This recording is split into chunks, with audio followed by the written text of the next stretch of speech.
Salut à tous. Alors je suis récemment tombé, même si je pense que quand je dis tomber, je suis tombé sur une image, l'image de notre trois fois saint Seigneur Jésus-Christ, et qui est moins connue que celle du Saint-Suaire. C'est la Sainte Face de Mano Pello. Il faut savoir que il y a une Sainte Face avec des couleurs, contrairement au négatif du Saint-Suaire, sachant que celle du Saint-Suaire, bien évidemment, c'est notre Dieu, notre Seigneur Jésus-Christ. Et je pense que j'ai été guidé, parce que depuis le temps que je suis un peu penché sur tout cela, je tombe à peine maintenant dessus, comme si ce n'est pas anodin d'arriver dessus. Ce n'est pas anodin. Mais pour ceux, disons, qui aiment Dieu, je pense que c'est vraiment un pas important de se procurer son image, de la reproduire et de la vénérer. Je le dis, il faut le faire dans le plus grand respect, la plus grande vénération. Mais l'avoir vraiment en compagnie, vraiment accessible, vraiment visible. En fait, je suis tombé sur lui parce que je suis, voilà, pour l'instant, enfin, du moins, la sainte préférée, celle qui parle le plus facilement à mon âme, c'est Sainte Thérèse de Lisieux, de l'Enfant Jésus, donc. Et il y a sa sœur qui avait eu accès donc au négatif du Saint-Suaire et qui avait fait une reproduction. Parce qu'elle était aussi peintre de grand talent, la sœur de Sainte Thérèse de Lisieux, Céline. Je ne sais pas si c'est une sainte. Bon, en tout cas, c'était une sœur. Voilà, je ne sais pas. Bon, ça c'est à vérifier. Et à partir de là, je suis tombé sur l'histoire de la Sainte Face et j'ai eu confirmation que c'était bel et bien une vraie,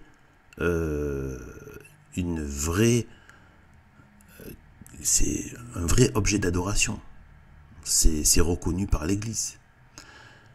Et je me suis dit, j'ai repensé à la phrase de Jésus qui disait « Je serai avec vous jusqu'à la fin ».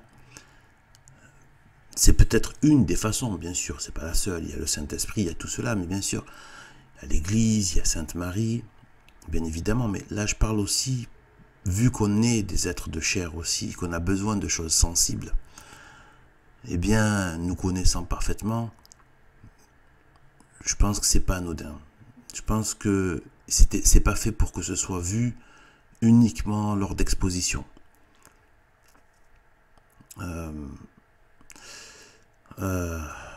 Parce que sinon, je pense qu'il n'aurait pas fait, s'il fallait pas que ce soit reproduit du tout. Parce qu'il y a toujours le risque que ce soit reproduit. Donc il aurait pris ce risque, je pense pas. Parce que tout le monde n'a pas accès.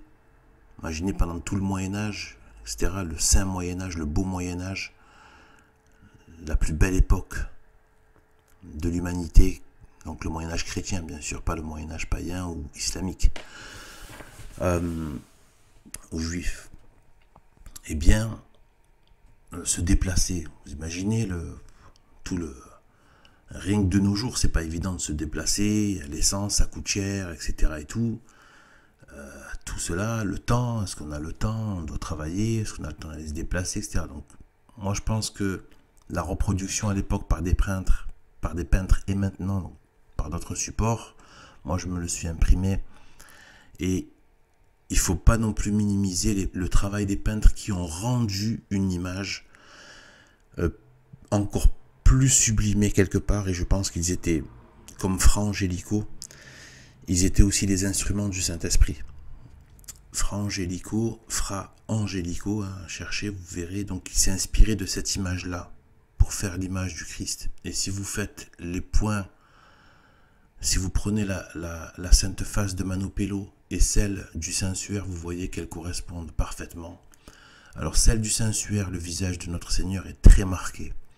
Il y a des contusions, il y a des enflements, il y a des déformations, il y a même une barbe qui est assez grande et qui le vieillit, alors qu'en fait il avait que 33 ans. Mais c'est comme tout, on a tous expérimenté ça. Si on se... Une barbe, ça vieillit, hein, vous le savez, hein, tous des jeunes qui mettent une barbe, ils prennent 10 ans hein, d'un coup, quoi. Et là, bon, ça devait être faire quelques jours déjà par rapport à sa passion, qui s'est peut-être pas coupé la barbe, etc. Évidemment. Donc, et puis la difficulté. Je pense que même celle du sensuaire, il est déjà plus arrangé. Je pense que ça devait être bien pire bien sur la croix. Ça devait être bien pire. Mais en fait, donc, de ce qui est dit, de ce que j'ai pu comprendre, la Sainte Face de Manoppello vient aussi du tombeau, me semble-t-il. Après, il y a une histoire avec Sainte Véronique. Je ne maîtrise pas l'histoire.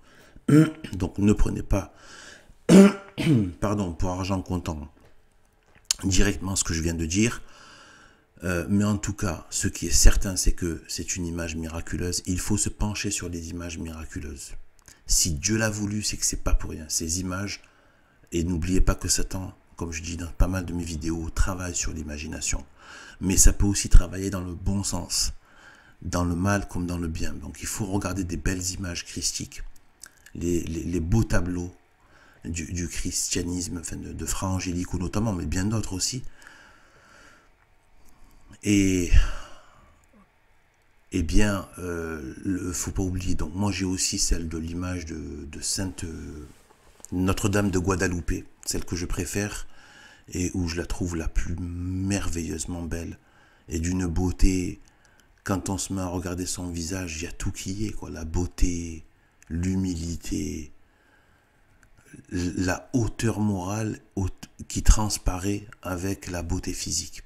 En fait, de loin, elle a un peu l'air d'être une sud-américaine. Et quand on s'approche de plus près, on a l'impression que c'est une islandaise ou une danoise. Elle a un peu les cheveux un peu roux, c'est marron roux, châtain roux, et des traits du visage magnifiquement équilibrés. Et puis surtout, si vous regardez le saint visage de notre Sainte Mère, et je pense que c'est encore une version encore moindre par rapport à sa beauté du ciel, bien évidemment.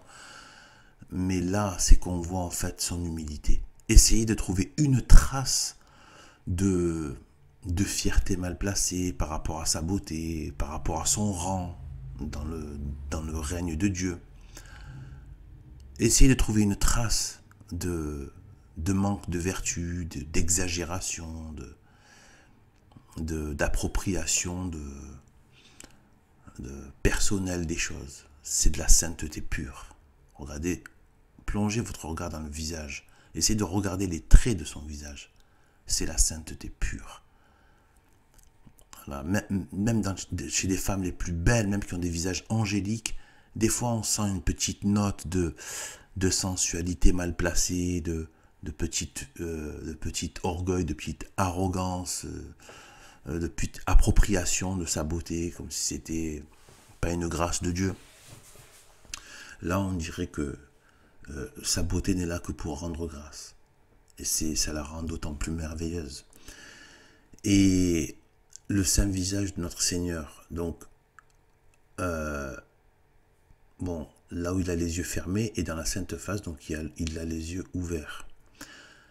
Et le visage, au départ, moi, il est perturbant, dans le sens où il y a une sorte de dissymétrie, notamment un petit peu au niveau des yeux, un petit peu au niveau du nez, qui a encore la marque donc du nez cassé qu'il y a sur le sensuaire, et la déviation qu'il y a eu donc du coup. Mais en fait, notre Saint Seigneur, notre très Saint Seigneur Jésus-Christ, eh bien, il ne faut pas se laisser, comment dire, un peu désarçonner par un côté perturbant de son apparence. Il ne faut pas oublier déjà que c'était au moment du sortir du tombeau et de sa passion. Et c'est aussi ça qu'il voulait. Jésus-Christ aurait très bien pu prendre un corps et un visage et un corps comme il ne s'est jamais rien fait d'aussi beau sur la terre, en humanité, un visage plus beau que physiquement, hein, pas forcément des traits qui en ressortent, mais que tous les plus beaux hommes qu'on puisse, voilà, qu'on puisse connaître, comme voilà, Johnny Depp dans sa jeunesse, Brad Pitt, Leonardo DiCaprio, Clint Eastwood, voilà. Tout ça, c'est rien du tout. Il aurait pu avoir un visage à nous couper le souffle, littéralement, à en mourir. Mais il faut apprendre à le regarder avec un regard chrétien et non pas un regard trop de chair et sensible. Là, nous avons notre Dieu qui n'a pas voulu être dans cette excentricité physique, qui n'a pas voulu se montrer, qui a voulu garder la marque de son humilité, de son humanité justement. S'il avait pris des traits trop beaux, ça aurait fait cette espèce de culte du corps, encore des Grecs antiques, etc. Alors que là, il a gardé l'humilité, les traces de sa passion, d'avoir été abîmé par le monde. Il faut voir cette beauté morale qui est dans ce visage qui porte des traces de son anéantissement.